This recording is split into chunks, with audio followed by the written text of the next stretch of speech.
Welcome to the Complete Engineering Podcast, brought to you by the University of Nebraska-Lincoln College of Engineering. Welcome to the podcast. I'm Carl Vogel, your host, and we are in early spring in Nebraska, which is the time of the year when we start thinking about severe weather. We get watches and warnings almost on a daily basis around here, and destructive storms have quite a history in this part of the country. Things ranging from thunderstorms and flash floods to tornadoes, and then in other parts of the country they get the severe weather, including hurricanes. This is the time of the year when that activity is probably at its peak. Natural events do happen at any time. We get blizzards in the winter and severe storms, but one thing they all have in common: they tend to leave behind destruction and devastation on individuals and community. We're going to talk to some structural researchers from the College of Engineering, the Department of Civil Engineering and Civil and Environmental Engineering. We're joined today by Richard Wood and Christine Wittich. They have great knowledge and vast experience in studying the effects that these storms have had. Richard and Christine, welcome to the podcast. Thanks for having us, Carl. Yep. Thank you, Carl. We talk a lot about storm chasers and the people who go out and try to spot these storms as they're coming in. But you've both been there afterward. You've seen the after effects of these storms. What motivates you to go into these places where they've had great damage and study the impacts of these storms? For me, a lot of what motivates my research here at UNL, and particularly with going out after these storms, is to reduce the impacts of natural hazards to people and to our communities. And that's both in the short term or immediately after the event, but also in the long term, since recovery can, sometimes take years. Unfortunately, some of the best ways for us to learn about and understand how our structures perform due to extreme events like a windstorm, and also like what actions and policies could be implemented to reduce damage or speed recovery, are really best learned from past events and from studying the structures and communities that have been impacted. Yeah, and if I can just add to that as well, really, as I look at, civil and environmental engineering profession as a whole, right, really one of our ultimate goals and responsibilities is improving the quality of life for society as a whole. And that does include, right, how can we make our communities safer and sustainable in the event of these natural hazards. And really through the understanding and forensic investigation of these events, that's the only way we can help improve society. Both of you have experience studying the aftermaths of these big storms. Richard, I know you've been in places that have been hit by hurricanes and you've seen the tornadoes. What are some of your experiences in studying the effects of these storms?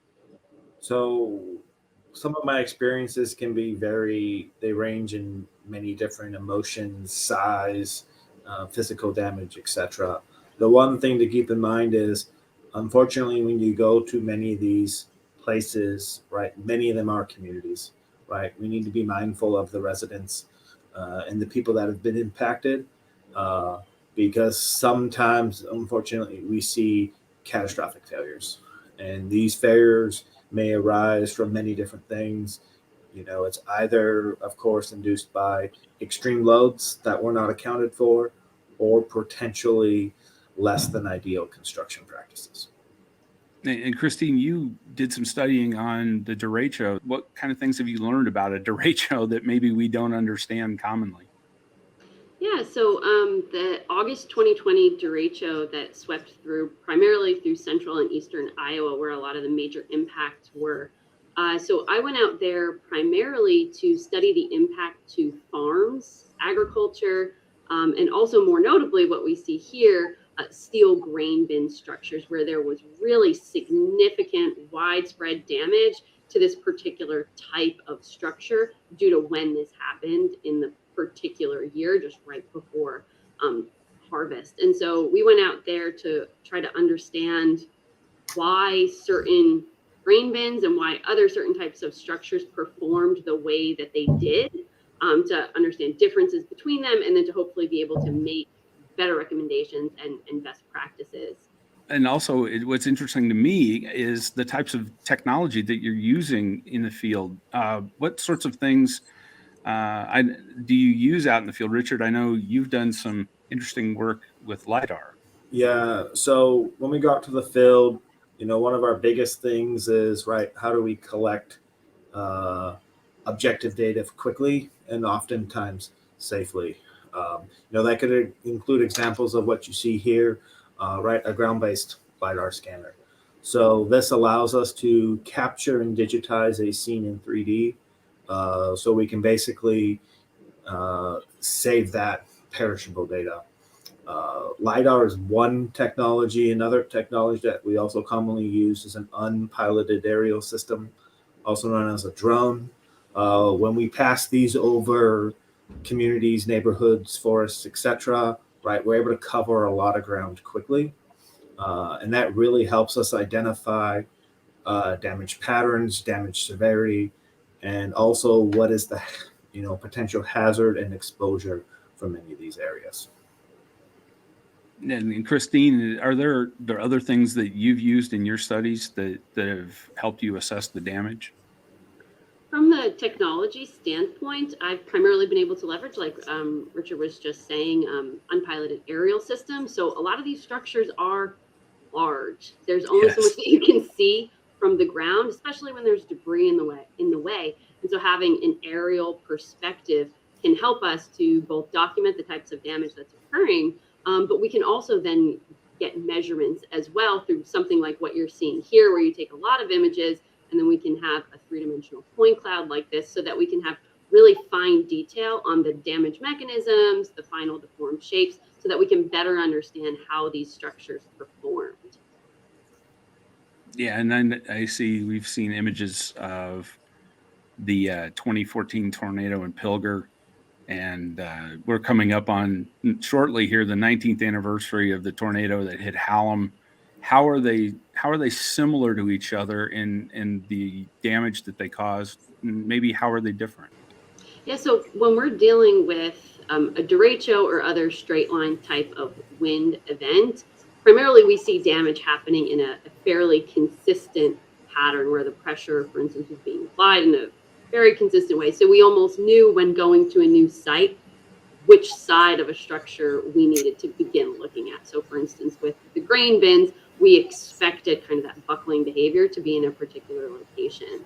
I haven't done quite as much with tornadoes, but they are a different beast in terms of that. I'll let Ricky kind of jump in on that front, who's had some more experience with tornadoes. Yeah, definitely looking at differences in loads and size of these events. Tornadoes are typically relatively small events in terms of width, right? However, some of these storms can be in excess of a mile. If you're unfortunately in that mile, it's not a good place to be. But compared to a derecho, which was roughly 2/3 of the height of Iowa in terms of the damage swath. So much larger, but lower wind speeds.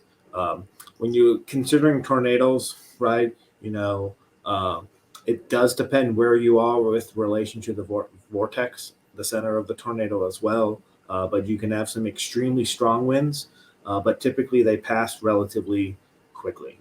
When you look at a derecho, derechos are kind of a medium storm, right? They are predominantly straight line wind, but the duration of your intense winds can be in the order of 20 to 30 minutes. And then increasing that in scale, if you lived out on the coasts for hurricanes, you can have excessive winds for durations in excess of hours or even days, depending on how long the storm will sit on a particular location. One of the shocking things that I actually saw when I was out in the field was in the Bahamas after Hurricane Dorian, because basically that hurricane stalled over the Bahamas. And not only did they have surge around 30 feet in some areas, they also had hours and days of intense winds. We don't understand the random nature of these storms and why certain things get destroyed or damaged and others don't. And like Christine, you had the study in the derecho of those grain bins. And I believe you had a situation where you had a number of grain bins that were destroyed, but one right next to them appeared almost untouched. What did you learn about that situation? Yeah, so there were actually a couple of unique situations like that. And so one of the major things is we may have structures that appear to be very similar, but there may be one critical difference between them. So for instance, like the site you referenced, where they're to the individual, to the owner, these were meant to be the same bins. They served the same exact purpose. They held the same amount of grain. They were built just 1 year apart. 4 of these structures were completely destroyed, completely collapsed. And one was perfectly fine, able to be used, untouched. There was one key difference between them, which was vertical stiffeners that were incorporated along the height of the bins, which added some level of resistance to the wind. So there's always this aspect that there could be one key difference between structures that are otherwise similar. And part of what we do when we go out there is try to identify what that difference is. Because if we do that for enough situations, we can better understand how to build and how to inform individual owners what could be, how to better make these decisions for their own purpose. So these individual structure variations are really important. But it's also important to note that you may have a community, a town that has been subjected to the same storm, but the wind that an individual structure feels can still be quite varied. So there's aspects like the terrain, hills, exposure can be quite different. So we also saw situations out in Iowa where grain bins were effectively protected by large patches of trees that effectively took the brunt of the wind and are able to reduce what that structure felt. So there's also these kind of spatial variations within an individual community on top of the actual structural variation. And Richard, you've seen more of the effects of tornadoes and hurricanes. There is probably a randomness to that type of a windstorm.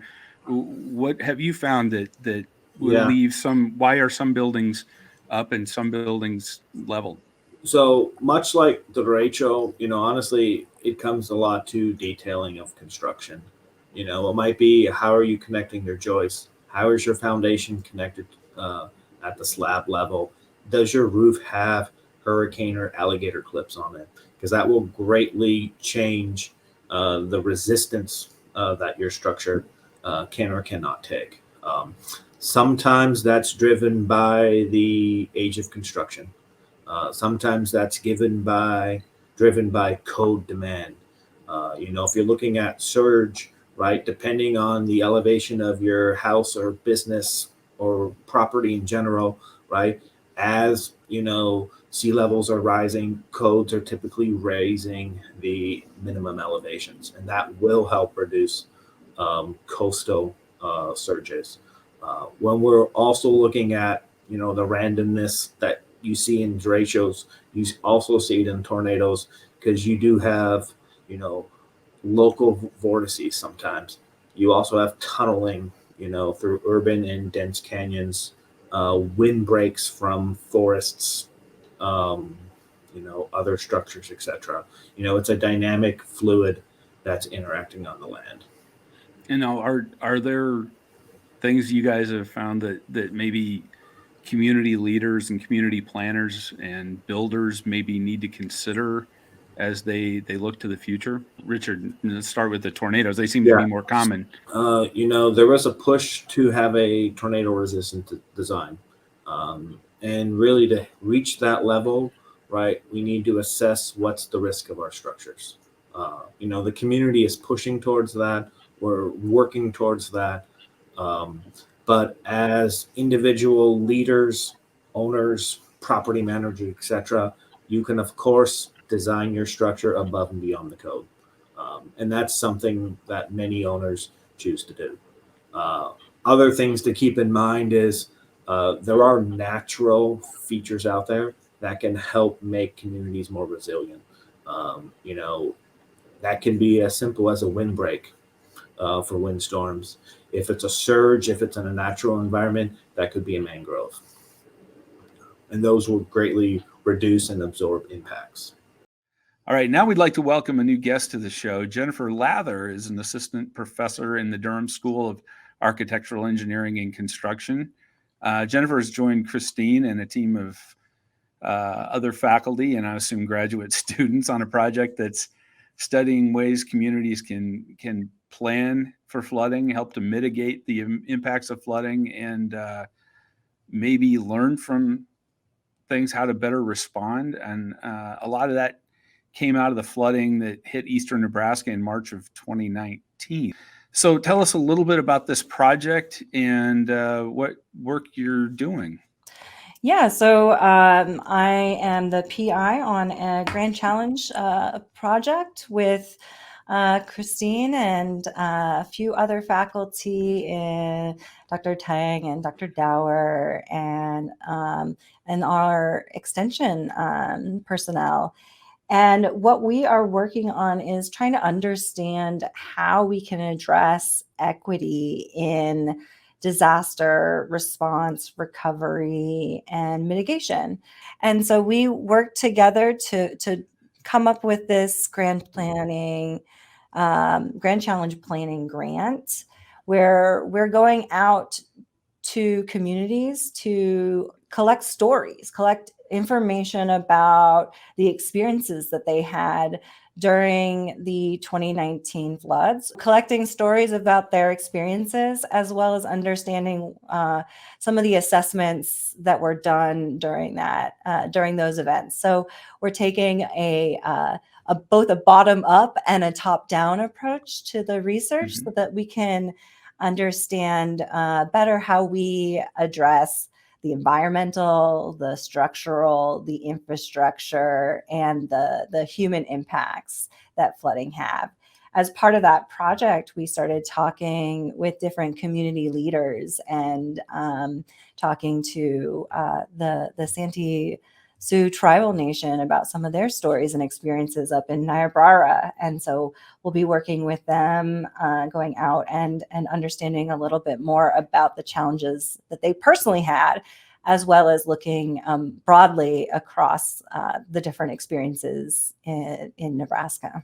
Yeah, what sorts of difficulties did those people, those tribes have that maybe we didn't think about? One of the ones that impacted me the most was talking about when certain roads closed.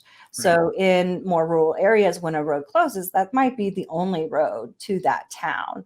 Well, and when evacuations need to occur, you might have to go very long distances to, say, pick up your kids or go get grandma, whatever the impacts that you need to do. And so one of the stories that I was told was around that, and it was very personal about, the road closed, evacuations orders were put in place, but the way to get to pick up someone's kids was going to take 2.5 hours. And so it was a race to get there before the waters rose.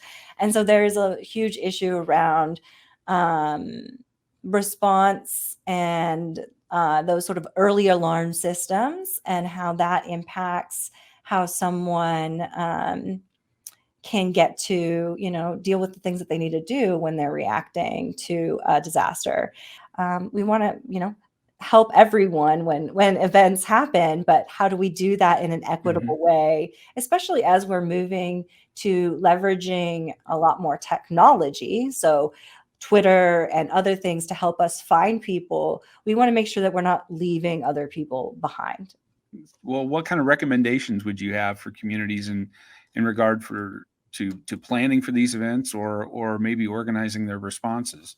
From this project, I think one of the things that really stood out was about these plans. Disaster plans need to be living documents. They need to be discussed as a community. They need to be embedded in the minds. So instead of a plan that you put on the shelf that you just pick up when something happens, if they can be part of the regular planning process, as part of the regular improvement And I know that's really hard for smaller communities that just don't have the capacity. And so what I would say to any communities that either are struggling to work on their disaster plans, that there are resources out there to help. And that is important to realize, and that these are things that we are going to face. And just because we might be in a drought now doesn't mean we're not going to face a flood in the near future.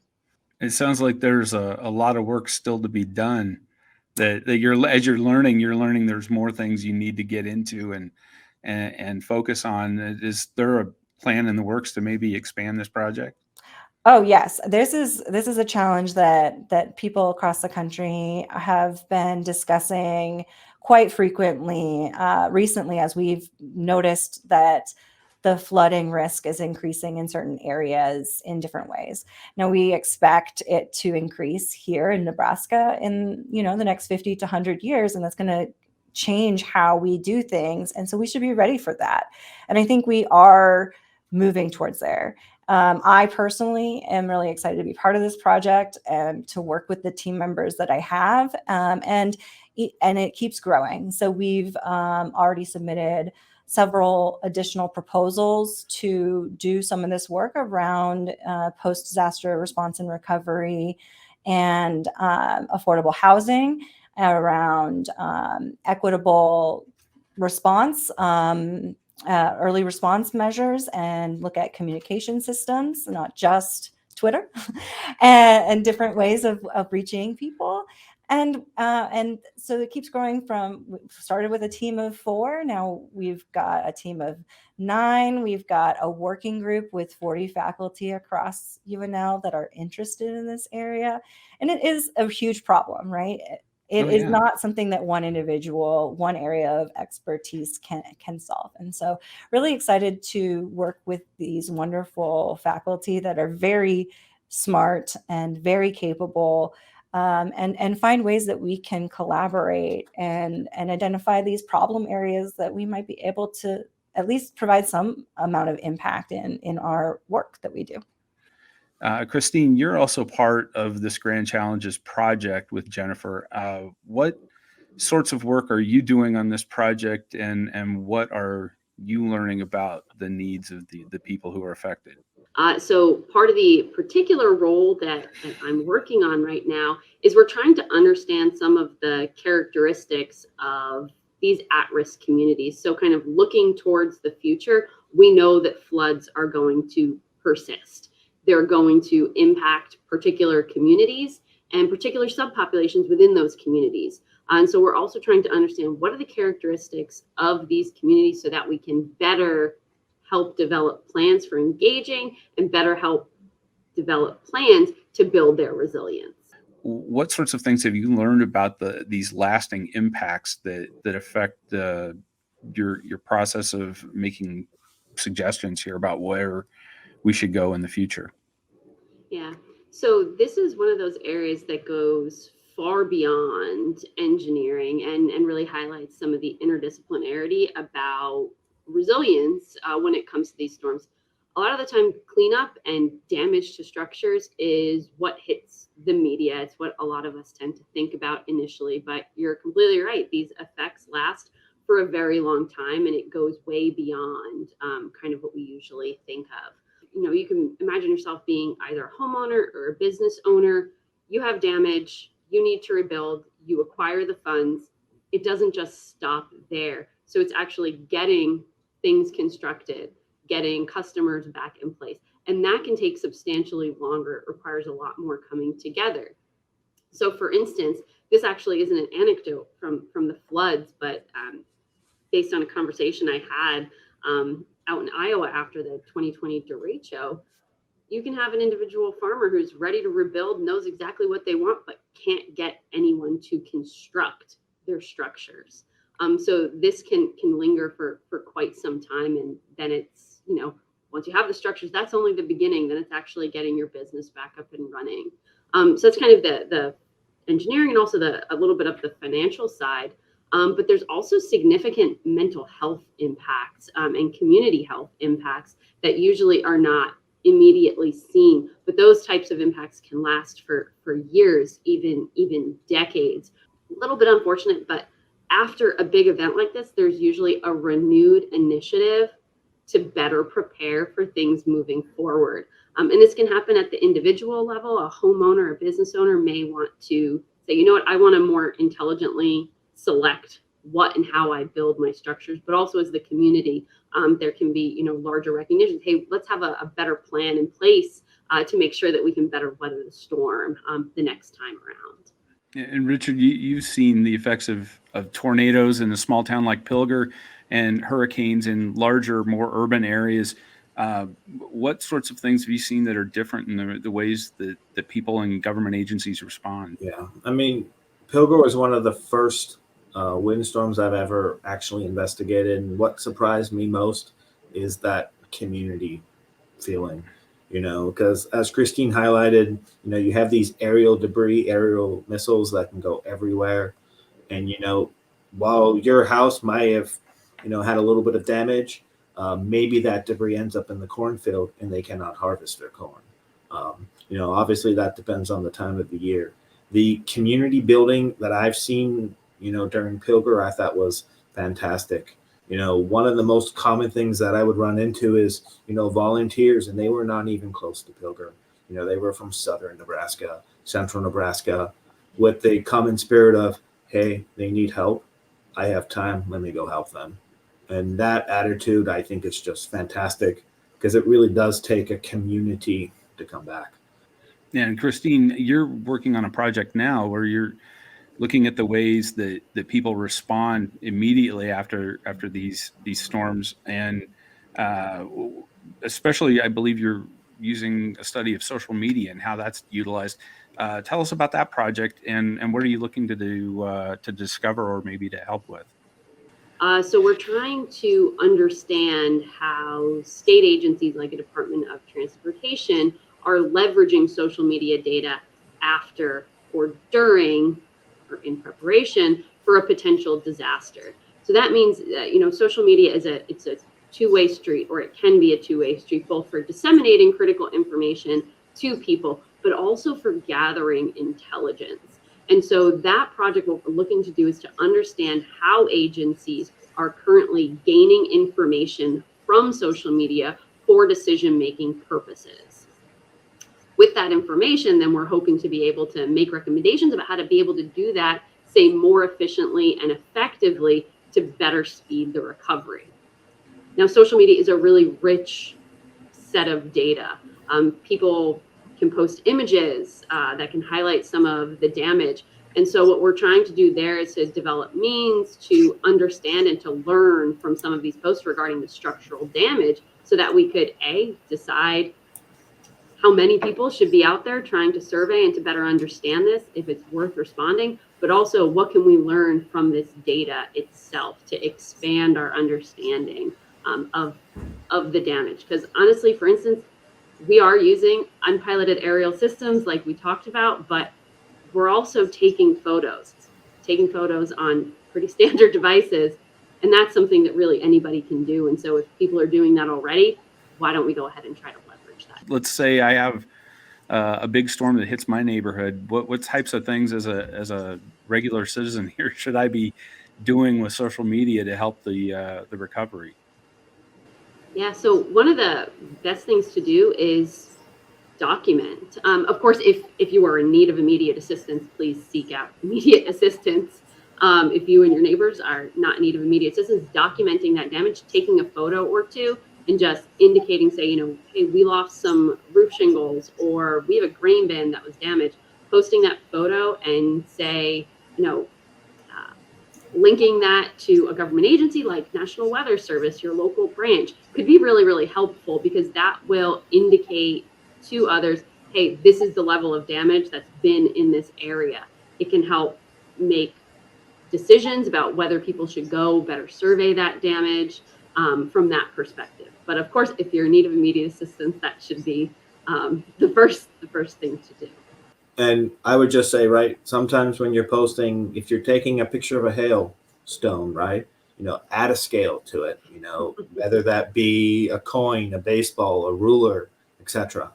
And then, one of the things, because I've used social media to figure out, potentially where are there hotspots, unique damage, etc. Try to provide, some location basics, right? Obviously, keep your privacy in mind, but, a zip code will at least help identify, quite a few blocks of where it might have occurred. We're told that there are a lot of things that we shouldn't do during storms, and are there protocols that we should follow in for your experience as engineers, protocols that we should follow when a storm's approaching? Pretty much like three basic things. One, be prepared. That could be, have batteries, have water, have an emergency kit, know phone numbers, right? Have a backup battery to charge cell phones. The second one, stay aware of the weather conditions, right? Be aware of your surroundings, right? That could be watching the sky, right? However, during the night, you cannot see nighttime tornadoes. Don't count on hearing them.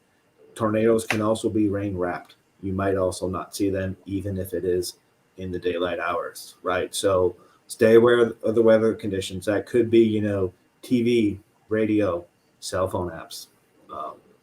The Red Cross has a pretty good app called Tornado, which is actually one I personally use. And really, as ordinary residents in some of these areas, right, know where to shelter. That's typically basement, no windows. If you don't have a basement, the lowest floor, closet, bathroom, center hallways, things like that. Basically avoid windows. Maybe bring a blanket if you suspect any flying glass or debris. And of course, mobile homes and vehicles are quite dangerous places to be in. I do appreciate Richard and Christine for joining us today. And I want to thank those of you who are watching and listening. Please check us out on YouTube and other social media channels at Neb Engineering. And again, everybody stay safe. Thank you for listening to the Complete Engineering Podcast. For more information, visit us at engineering.unl.edu.